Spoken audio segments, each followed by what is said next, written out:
Messi Kolkata, Hyderabad और मुंबई के बाद दिल्ली पहुंचा, जहां एक स्टेडियम में मेसी का प्रोग्राम रखा हुआ था। अब क्योंकि सब कुछ दिल्ली में हो रहा था, इसलिए दिल्ली की सीएम भी आई। और जैसे ही रेखा गुप्ता ग्राउंड पे आई मेसी से मिलने, पूरा stadium AQI AQI AQI AQI ये क्यों आई चैंट करने लगे।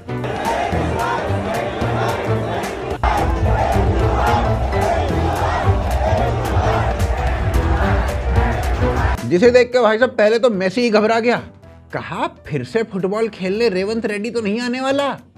लेकिन फिर मेसी को किसी ने बताया कि ये हूटिंग ना आपके लिए नहीं हो रही है, सीएम के लिए हो रही है, सीएम के लिए। दिल्ली में एयर पॉल्यूशन ऐसा बढ़ रहा है भाई साहब, ऐसा बढ़ रहा है जैसे पिछले बंगाल के इलेक्शन में मोदी जी के बाल बढ़ रहे थे। इंस्टाग्राम पे लोगों ने अपनी बिल्डिंग्स के वीडियोस डाले, जहां आप देख सकते हो इतना पॉल्यूशन है कि नीचे की जमीन तक नहीं दिख रही है।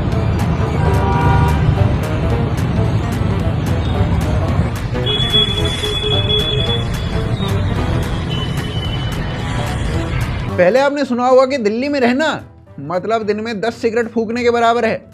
फिर आपने बाद में सुना होगा कि दिल्ली में रहना 10 सिगार फूकने के बराबर है। अब दिल्ली ने अपना भाई साहब हुक्के का स्टेटस बना लिया है। अब दिल्ली में रहना मतलब दिन में 10 बार हुक्का फूकना है, 10 बार हुक्का फूकना। टेक्निकली आप ये कह सकते हो कि आप सिटी में नहीं रह रहे हो, आप हुक्का पार्लर में रह रहे हो। अब देखो, दिल्ली की जो एयर पॉल्यूशन की प्रॉब्लम है ना, ये कोई नई प्रॉब्लम नहीं है और ना ही ये भाजपा सरकार के साथ साथ आई है। ये दिल्ली में तब से है जब से शीला दीक्षित थी, शीला दीक्षित। पिछली सरकार ने एयर पॉल्यूशन को कम करने के नाम पे ना बस पंजाब पे ब्लेम डाला कि पंजाब में क्रॉप बर्निंग होती है, ये पॉल्यूशन उससे होता है। खुद ध्रुव राठी इस बात को जस्टिफाई करा करते थे।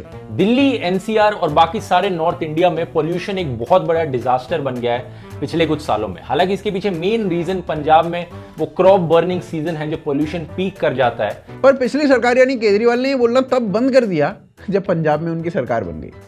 अब देखा जाए तो उनकी सरकार पंजाब और दिल्ली में थी, वो पंजाब में इस प्रॉब्लम को सॉल्व करके दिल्ली के पॉल्यूशन को थोड़ा कम कर सकते थे। पर उसको सही करने की बजाय ना केजरीवाल ने इलेक्शन हारना सही समझा और पंजाब ही शिफ्ट हो गए। अब दिल्ली में ना एयर पॉल्यूशन के कारण लोकल्स को रेस्पिरेटरी इलनेस हो रही हैं।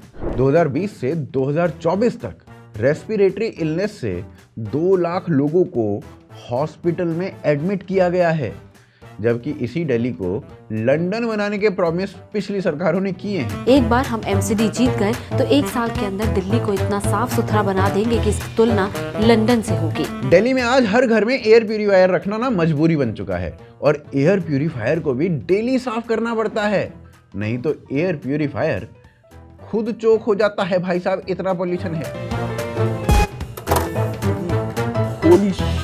10 years of air pollution, 10 years of air pollution and still no solution.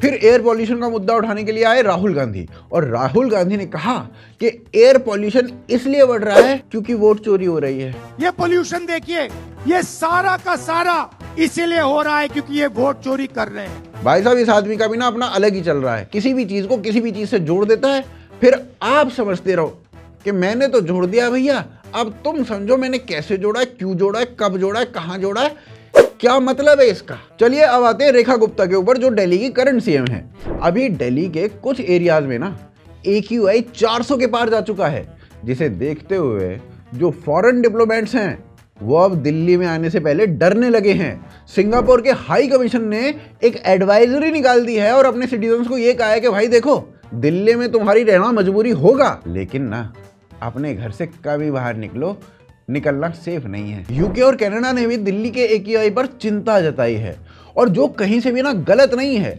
Bharat एक डेमोक्रेसी है और यहाँ सरकार से उचित प्रॉब्लम्स के लिए उचित सवाल करना बिल्कुल जायज है और ऐसे सवाल होने भी चाहिए।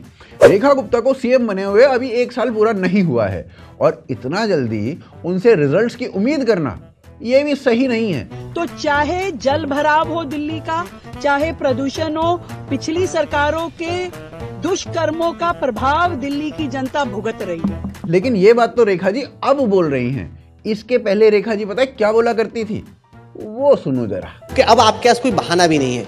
क्या है कि हरियाणा में सरकार आपकी है, यूपी में सरकार आपकी है, राजस्थान में सरकार आपकी, तो तीनों तरफ से दिल्ली के इर्द गिर्द जो राज्य हैं उनमें सरकारें आपकी हैं। पोल्यूशन कब कम होगा? इस बार की सर्दियों में आपको दिल्ली छोड़ के ना जाना पड़े, इस काम को बहुत ही जब वो खुद ही बोल रही हैं कि भाई मैं पहली सर्दी से ही चीज़ों को ठीक कर दूंगी, तो भैया उनसे सवाल क्यों ना करें, हम क्यों उम्मीद ना करें। अब पिछली सरकारों को दोष देने का क्या फायदा है, कोई मतलब है इसका। आप पहले बोलती कि 2 साल लगेंगे ठीक करने में, आप बोल रही हो कि पॉल्यूशन का काम ना बहुत बड़ा है, इसको ठीक करने के लिए कम से कम 27 महीने लगेंगे। देखिए 27 महीने जनता को देने में कोई प्रॉब्लम नहीं है, लेकिन आपकी जो कम्युनिकेशन है वो एटलीस्ट ठीक हो। और देखिए जो 27 महीने का टारगेट है ये फिर भी कुछ रियलिस्टिक टाइम लगता है। आपने कहा कि मैं तो जादू की छड़ी उठाऊंगी और दिल्ली का सारा पॉल्यूशन पी जाऊंगी, ऐसे कौन करता है भला। अब देखो 27 महीने में दिल्ली का पॉल्यूशन कम हो जाएगा। भाई साहब मुझे इस बात पे ना बहुत भयंकर शक होने लगा है। क्यों? क्योंकि सरकार, भाजपा सरकार ये कहने लगी है कि भाई हमारा पॉल्यूशन है, इसे हम अपने तरीके से मेजर करेंगे, विदेशियों के स्टैंडर्ड से भारत का पॉल्यूशन थोड़ी नापा जाएगा, भारत का पॉल्यूशन भारत के स्टैंडर्ड से नापा जाएगा। वाह भाई साहब वाह, मतलब सरकार में इतनी ऑडेसिटी है कि वो पार्लियामेंट से खड़े होके इस बात को बोल पा रहे हैं और हम और आप कुछ कर ही नहीं रहे हैं। मतलब ये जो बात हमारी सरकार ने बोली है ना, इसको मैं एक एग्जाम्पल से समझाना चाहता हूँ। मान लो एक बच्चा भूखा है और पूरा विश्व कहता है कि बच्चे को 2 रोटी अगर खिला दोगे तो बच्चे की भूख शांत हो जाएगी, लेकिन हमारी सरकार ऐसा रूल बना दे कि अगर सांस में हवा बच्चे ने खाई है तो उसे भूख क्यों लग रही है, वो भूखा थोड़ी है। उधर से दिल्ली में बढ़ते हुए पॉल्यूशन के बारे में केजरीवाल से पूछा गया तो भाई साहब ये बोल गए, ये बहुत चिंता का विषय है कि पोल्यूशन इतना ज़्यादा हो गया है और मैं समझता हूँ कि इसमें दिल्ली सरकार और केंद्र सरकार खासकर उनको सेंसिटिव तरीके से, बड़े दुख की बात है कि केंद्र सरकार की तरफ से कोई एफर्ट होते हुए भी नहीं दिख रहा है, जबकि देश की राजधानी जो है उसमें लोग इतना ज़्यादा पोल्यूशन को लेके पीड़ित हैं, लेकिन केंद्र सरकार ऐसे लगता है जैसे उन्हें कोई फ़र्क ही नहीं पड़ता। वाह भाई साहब वाह, आप भी बोल रहे हो। जब आप थे तब आपने क्या किया था? ऑड इवन कोई नतीजा मिला उससे? इसके अलावा कोई और स्टेप आपने उठाया हो तो वो बता दो। केजरीवाल जब दिल्ली के सीएम थे तो भाई साहब बोलते थे कि पंजाब से पॉल्यूशन हो रहा है, पंजाब से, हमसे मत पूछो। फिर पंजाब में इनकी सरकार बन गई तो भाई साहब बोले हरियाणा से पॉल्यूशन हो रहा है, हरियाणा से, हमसे मत पूछो। फिर ये भाई साहब दिल्ली से चुनाव हार गए, लेकिन पंजाब में सरकार अभी भी थी और दिल्ली में पॉल्यूशन हुआ। तो इस पे भगवंत मान केजरीवाल के मंत्री क्या बोले पता है?